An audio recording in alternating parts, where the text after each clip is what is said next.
और नहीं हो रहा। So hey guys, welcome back to another video.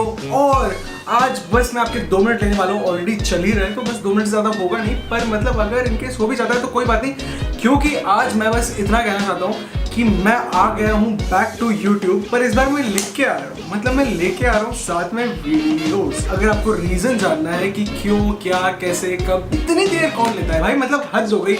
1 दिन नहीं, 2 दिन नहीं, 3 दिन नहीं, 4 दिन नहीं, हफ्ते नहीं, 2 हफ्ते नहीं, 1 महीना नहीं, 2 महीने।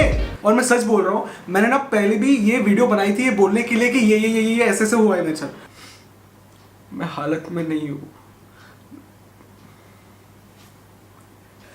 ये था मेरा फर्स्ट अटेम्प्ट। सो बिना टाइम ना गवाते हुए बस ये कहना चाहता हूँ कि आपको मैं फॉर ग्रांटेड नहीं ले रहा हूँ। अगर आपको लगता है कि हाँ ये बंदा कुछ कर सकता है, कुछ बात है कि ये है, तो आओ।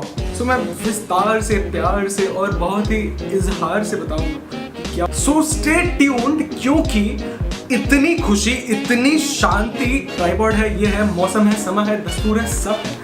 तो देर किस बात की करूंगा मैं और देर किस बात की करेंगे आप। सो इसी बात पे स्माइल के साथ मैं कहना चाहूंगा बाय।